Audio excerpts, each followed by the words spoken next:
Welcome to channel दोस्तों। तो कैसे हैं आप लोग? आशा करते हैं आप लोग अच्छे होंगे, मस्त होंगे। ठीक है, तो चलिए आज से आपका स्टार्ट होने वाला है क्लास 6 का पॉलिटिकल साइंस, जिसको मतलब वहाँ पे क्लास में सिविक्स भी बोला जाता है।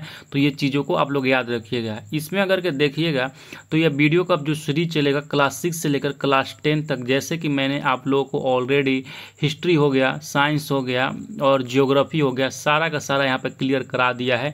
अभी जियोग्राफी में 8 तक ही हुआ है, इसको 9 से 12 तक मैं टारगेट करता हूँ कि मैं क्लियर करा दूंगा। इसीलिए धीरे धीरे पहले मैं जितना भी मतलब है लोग जो सबसे ज़्यादा जो पीपल है यहाँ पे क्लास 6 से लेकर क्लास 10 तक का टीचर के लिए है। तो इसीलिए मैं जो क्लास 10 तक का जितना भी बुक है मैं पहले इसको कराने की कोशिश करूँगा, उसके बाद हायर लेवल 11th और 12th का कराऊँगा। ठीक है, अगर न करा पाया तो आप लोग को PDF प्रोवाइड कर दूंगा, ताकि वहाँ से आप लोग वहाँ से अपने से पढ़ से भी सकते हैं। ऑलरेडी अभी ये PDF रेडी नहीं हुआ है, इसीलिए वो भी क्लास नहीं आ पा रहा है। 11th-12th का जैसे ही होता है रेडी तो मैं यहाँ पे आप लोगों को क्लास प्रोवाइड कराना स्टार्ट कर दूंगा। ठीक है, तो ये जो होने वाला है, जैसे कि मैं बताया अभी सिविक्स होने वाला है क्लास 6 का, जो कि मेरे द्वारा डिजाइन किया गया है। बिल्कुल एक एक पॉइंट को अच्छे तरीके से बिहार SCRT NCRT को सम्मिलित करके बनाया गया है। ये देखिए, जब बच्चा क्लास में अब आते हैं ना जूनियर लेवल में, तो क्लास 6 7 8 उतना अच्छा पॉइंट नहीं मिल पाता है, उतना मतलब अच्छा पॉइंट नहीं मिल पाता है जो कि आपका BPSC के परीक्षा के दृष्टि से मतलब जरूरी हो। क्योंकि 6 से 8 10 तक मतलब 6 से लेकर 10 क्लास तक जब जाइएगा ना, तो बच्चों में समझ विकसित करने के लिए बुक को डिजाइन किया जाता है NCRT को, ताकि जो आने वाली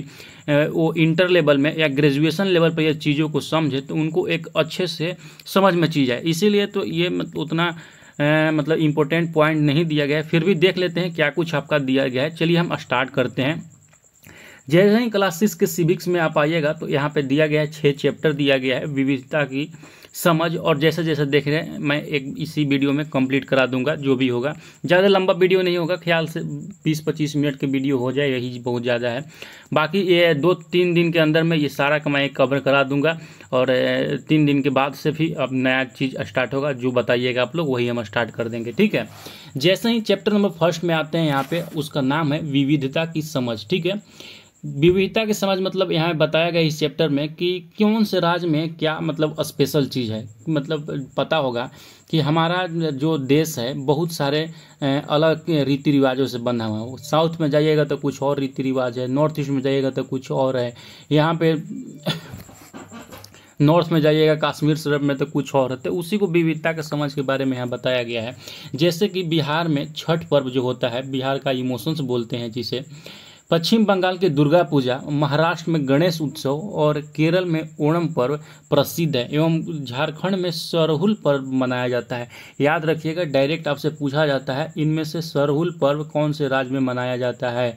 ठीक है, या तो झारखंड में पूछ देगा झारखंड में कौन सा वहाँ पे आपका पर्व मनाया जाता है, तो वहाँ पे ऑप्शन रहेगा सरहुल, और आपको वहाँ पे टिक करना होगा। तो मेन पॉइंट है, देखिए आप लोग बिहार से हैं, बिहार का छठ पर्व सबको जानता है, पश्चिम बंगाल दुर्गा पूजा सबको जानता है, गणेश उत्सव भी मैक्सिमम लोग जानता होगा, महाराष्ट्र में होता है। मेन आपको यही दो को याद रखना है। जो केरल है, ओणम जो पर्व होता है वो केरल में होता है, याद रखिएगा, कंफ्यूज मत होइएगा। 2 चीज़ होता है, एक ओणम हो गया और एक आपका हो गया पोंगल हो गया। ठीक, तो ये जो पोंगल होता है मेरे मित्रों, ये तमिलनाडु में होता है। ठीक है, तो तमिलनाडु याद रखिएगा, और जो ये ओणम होता है वो केरला में होता है। वही केरला में होता है। ओणम के दिन में ही जो नौका दौड़ एक सुने होंगे आप लोग कि नौका दौड़ कहाँ का ये है खेल है, तो केरला का ही है। इसी में ओणम पर्व के त्यौहार के ही उपलक्ष्य में ये चीज़ होता है। आप लोग याद रखिएगा, कभी टाइम मिले ना तो केरला में जाइएगा, तो ये आपको बहुत ही बेहतरीन तरीका का मिलेगा। कभी मैं वीडियो अपलोड करूँगा, मैं ऑलरेडी देख चुका हूँ, बताऊंगा आप लोगों को, मज़ा आता है देखने में। ठीक है, अगले में जैसे ही आइएगा कि पूरे इसमें दिया गया है पूरे भारत में 1652 से अधिक भाषाएं बोली जाती है। बताइए, भारत ऐसे देश में लगभग 1652 यहाँ पे भाषाएं बोली जाती है। ये चीज़ यहाँ पे याद रखिएगा। वैसे ही जैसे ही आगे आते हैं चैप्टर नंबर 2 में, तो ग्रामीण जीवन यापन के स्वरूप। तो इसमें ग्रामीण जीवन में कैसे लोग रहते हैं, सुबह उठते हैं तो क्या क्या करते हैं, यही सब चीज़ दिया है। तो वो ऐसा कुछ इंपॉर्टेंट पॉइंट है नहीं जो कि BPSC आपसे पूछ दे। ठीक है, वैसे ही अगर के अगला पॉइंट में आते हैं, यहाँ पे दिया गया है शहरी जीवन यापन के स्वरूप। इसमें भी वही दिया गया है। यहाँ पे दिया गया है ग्रामीण जीवन यापन, यानी गांव घर में लोग कैसे रहते हैं, क्या खाते हैं, क्या उनका दिनचर्या रहता है दिया गया है, वही चीज़ दिया गया है शहरी जीवन यापन के शहर का लाइफ स्टाइल क्या होता है, तो ऐसा कुछ है नहीं। उसके बाद आपका आता है चैप्टर नंबर 4 यहाँ पे, ठीक है। चैप्टर नंबर 4 का दोस्त मेरा यहाँ पे है, जैसे कि देख सकते हैं लेन देन का बदलता स्वरूप, ठीक है।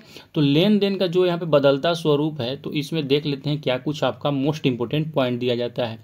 जब किसी वस्तु की खरीद बिक्री दूसरी वस्तु के माध्यम से किया जाता है तो उसे वस्तु विनिमय प्रणाली बोलते हैं। सबसे अच्छा चीज़ है यहाँ पे, गांव घर में जब जाइएगा ना तो कुछ सामान बेचने लोग आता है साइकिल वगैरह पर लेकर, तो बोलता है ना गेहूं से बराबर। गांव में आप लोग कोई गांव से होगा तो समझते होंगे, उन लोग के पास पैसे नहीं होते हैं तो कोई चीज़ आता है तो बोलते हैं गेहूं से बराबर या आलू से बराबर।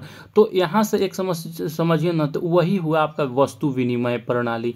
मतलब कि मैं भी एक वस्तु दिए और आप भी एक वस्तु दिए, वो दोनों मुद्रा के रूप में काम आया, वो हो गया आपका वस्तु विनिमय प्रणाली। तो आई होप कि ये चीज़ आप कभी भी नहीं भूलेंगे कि वस्तु विनिमय प्रणाली क्या होता है। हर देश एक दूसरे देश के साथ में होता है वस्तु विनिमय प्रणाली। जिस देश में जो चीज़ की अधिकता होती है और जो जिसके पास कमती होती है वो वहाँ से एक दूसरे से इंपोर्ट एक्सपोर्ट कर लेती है, ठीक है। तो आशा करता हूँ इतना आप लोग समझ गए होंगे। अगला पॉइंट की तरफ आते हैं, यहाँ पे आता है चैप्टर नंबर 5। देख लेते हैं कि यहाँ पे क्या कुछ दिया गया है। जैसे ही चैप्टर नंबर 5 में आते हैं मित्र, आपका यहाँ पे चैप्टर जो दिया गया है स्थानीय हमारी सरकार के बारे में दिया गया है। सरकार कितने प्रकार के होते हैं, कैसे होती है, कौन कौन चीज़ों से मिलकर बनाया गया, मतलब बिल्कुल बेसिक्स चीज़ यहाँ पे दिया गया है। तो मैं उतना भी मतलब नहीं बताऊंगा, बस नॉर्मल से बता देता हूँ कि क्या क्या चीज़ इसमें दिया गया है, ताकि एक ओवरव्यू आपको मिल पाए कि मैंने मतलब ऐसा ना लगे ना कि मैंने इस बुक में तो पढ़ी ही नहीं, पता नहीं इस बुक में क्या चीज़ ऐसा रॉकेट साइंस दिया है और इसी में से सवाल पूछ देगा। इसीलिए आपको हर एक छोटी से छोटी चीज़ को पता होना चाहिए, क्योंकि आप देखिए क्लास 6 का ही एग्ज़ाम देने चाहते हैं और उस बुक का ही पता नहीं रहेगा कि इस बुक में एक्चुअल में पढ़ना क्या है, पढ़ाना क्या है, तो उसमें हो सकता है आपको प्रॉब्लम हो।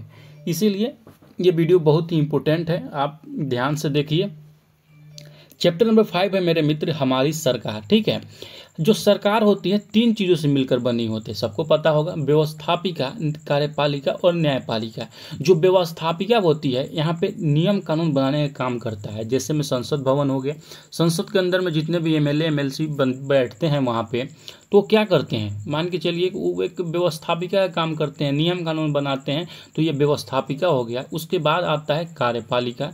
कार्यपालिका का जो काम होता है, जो वहाँ पे कानून बनाए, जैसे में वो 4 दीवारी के बीच में वहाँ पे एक कानून बना दिए, जैसे मान चलिए कृषि कानून बना दिए, तो ये जो कृषि कानून जो बन गया, इस कानून को लागू करने का जो काम करता है वो कार्यपालिका काम करता है। तो याद रखिएगा। फिर आता है न्यायपालिका। ये दोनों में अगर विवाद उत्पन्न हो गया किसी के चीज़ में, किसी भी बीच में, तो जो अपराध विवाद का जो निदान करेगा वो न्यायालय करेगा, वो चाहे कोई भी न्यायालय हो। यहाँ पे सुप्रीम कोर्ट का ही केवल बात नहीं किया गया है। जो सरकार होती है विभिन्न स्तर की होती है, आगे चल के हम बताएंगे कि कौन कौन से स्तर की होती है, ठीक है। तो आगे की तरफ बढ़ते हैं। अगला है यहाँ पे कि महिलाओं को वोट देने का अधिकार।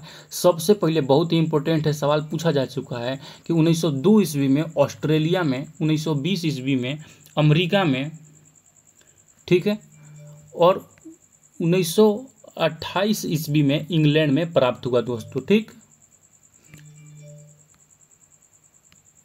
ठीक है। तो जैसे कि हमने बताया अभी कि जो महिलाओं को वोट देने का अधिकार का जो ये सवाल पूछा जाता है बहुत ही इंपॉर्टेंट है, तो इसीलिए आप लोग याद रखिएगा। सबसे पहले जो है महिलाओं को वोट देने का अधिकार 1902 ईस्वी में ऑस्ट्रेलिया में किया गया, उसके बाद 1920 ईस्वी में अमेरिका में किया गया और 1928 ईस्वी में इंग्लैंड में प्राप्त हुआ।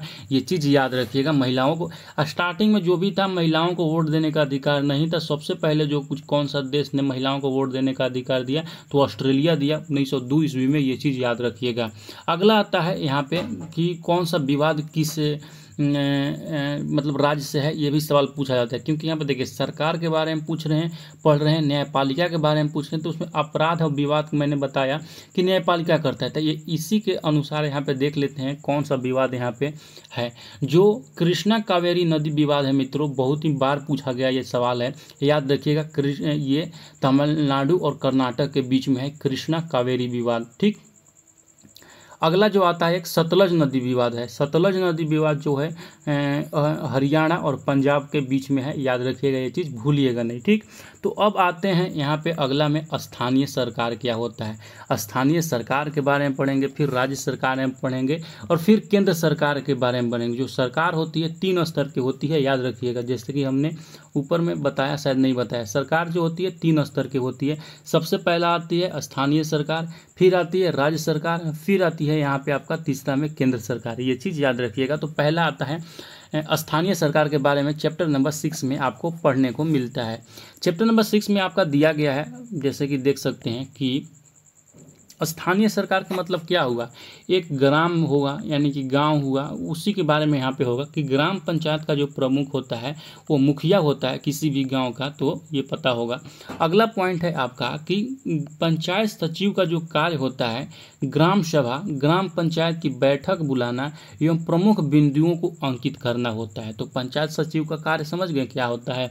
अपने गाँव में देख लीजिएगा सचिव जी क्या काम करते हैं।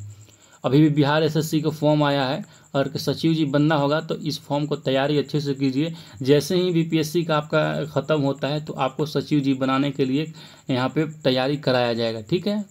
कोई बात नहीं, जिसका सिलेक्शन होगा बहुत बढ़िया, और जिसका नहीं होगा सचिव जी बनेंगे लोग, आप लोग, ठीक है। तो जैसे ही देख सकते हैं यहाँ पे सचिव का कार्य ग्राम सभा एवं ग्राम पंचायत की बैठक बुलाना एवं प्रमुख बिंदुओं को अंकित करना है। मेन जो सचिव होते हैं ना, समझिए कि वो पंचायत का विकास के लिए काम करते हैं, तो यही चीज़ आप लोग याद रख सकते हैं। ग्राम पंचायत का जो आय होता है का प्रमुख स्रोत होता है वो टैक्स होता है और अनुदान होता है, यानी कि डोनेशन होता है जो भी मिलता है। अगला आता है कि हिंदू अधिनियम धारा 2005 के तहत पिता के जमीन में बेटियों का भी हिस्सा होता है। आप लोग याद रखिएगा, हिंदू अधिनियम धारा 2005 के तहत, ठीक। बात अलग है कि उन लोगों को हिस्सा मिलता नहीं है, ठीक है। लेकिन यहाँ पे अगर क्या आप लोग चाहिएगा जितना भी अगर हिस्सा लेना, तो आराम से आप लोग कोर्ट केस करके वहाँ पे अपने भाई से ज़मीन ले सकते हैं।